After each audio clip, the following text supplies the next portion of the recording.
video, what we're going to talk about is exponential growth and decay.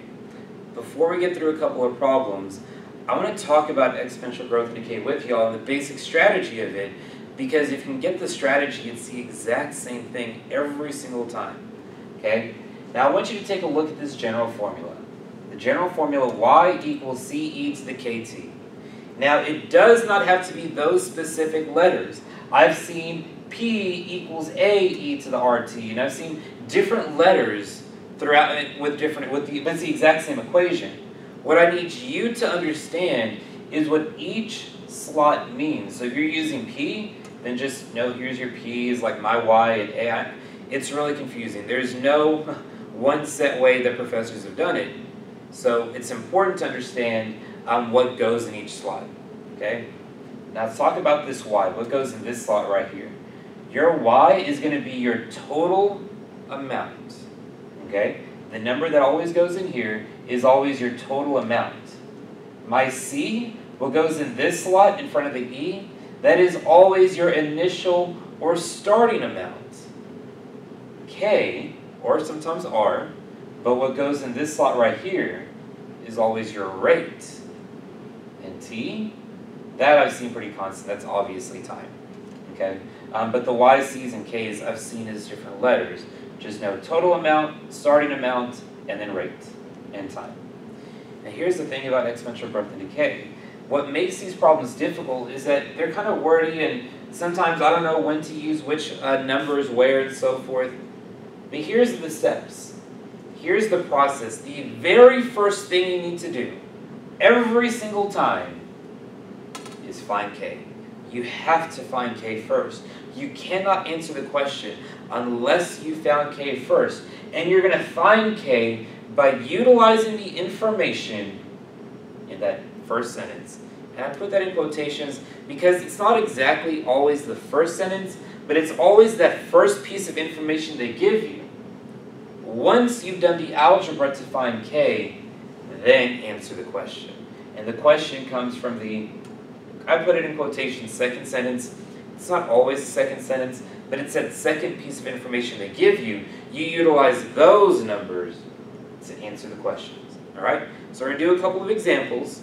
Alright, and hopefully after these couple of examples, you'll have a much better idea of how to utilize exponential growth and decay. So let's take a look here at number one. Number one, a bacteria culture starts with 500 bacteria, and after 3 hours there are 8,000 bacteria. Stop. That's your first sentence. And that's the information that I'm going to utilize in order to help me find K. So, let's go ahead and build my algebraic formula to help me find K. It says here a bacteria culture starts with 500. So your C is 500. So my C is going to be 500. And after 3 hours, so E to the K, you plug 3 into T, there are 8,000 bacteria. There are 8,000 bacteria. Okay? So now let's go ahead and do, notice how I took all that information, plugged it into the correct slot, and now we're just going to do algebra in order to solve for K. So I'm going to go ahead and divide 500 to each side. So let's go ahead and divide 500 to each side. And so here, 80 divided by 5 is 16. And so 16 is equal to e to the k times 3. And how did we get rid of e's? Well, we took the natural log of each side. So taking the natural log of each side, I get that the natural log of 16 is equal to k times 3. Therefore, k is equal to the natural log of 16 over 3. Okay? K is the natural log of 16 over 3. I'm going to keep this off to the side. I'm going to be utilizing it later. But I know that K is ln of 16 over 3. Now that I have found K, now answer the question. Okay? Now before I answer the question, let's write my general formula. My general formula is Y is going to be C, my initial amount, 500, e to the kt. Now me personally, I like to leave it just as K. I know what K is. I'll just deal with that algebra later. I don't want it to get real messy. You'll see what I mean in a second. So now that I have that, the last thing I want you to note is your only variables are y, my total amount, and t, time. So read the question and figure out what it's asking for, because that's what you're going to solve for. Okay? So let's go ahead and take a look at part A. It says, how many bacteria will there be after 4 hours? So you're either going to be looking for y or t. But in part A, because it asked how many, you're solving for y. And so you're solving for y, so y is going to be 500 e to the k, which is ln of 16 over 3, times t, and my t is 4 hours. And now let's go ahead and bust out our calculators and plug that in. Alright, so now that we have our calculators out, let's go ahead and plug everything in. Right here, the natural log of 16 times 4 divided by 3 is going to be like 3.7. And so what you're going to do from here is 500 e to that answer that we got. And it was equal to, so y is going to be equal to 20,100, and let's round to the nearest whole number. So 20,159. So after 4 hours, it'll be 20,159 bacteria. We need units. Bacteria. Okay. Let's now take a look at part B.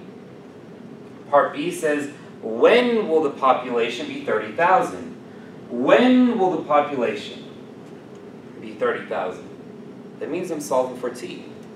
And so if I'm solving for t, my total amount, my y, is going to be 30,000.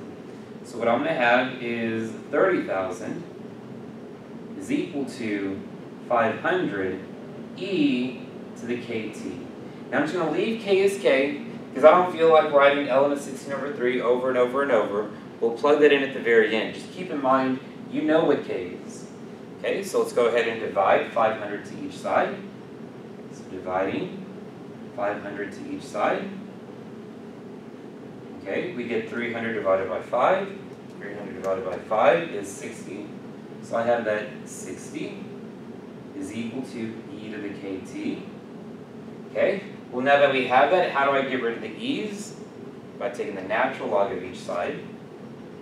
So the natural log of 60 is equal to k times t. And so let's go ahead and solve for t. And I get the natural log of 60 divided by k is equal to t. But I know what k is. K is ln of 16 over 3. So, into your calculators, we do ln of 16 divided by 3. So you're going to get roughly 0.924. And so then you're going to go ln of 60 divided by that answer. And you should get that t is equal to 4.43. So t is equal to 4.43. And if you need units, it's going to be 4.43 hours. So in 4.43 hours, the population will reach 30,000. Okay? So, kind of let this sink in. And in the next video, what we'll do is we'll do an example, but this time with half-life.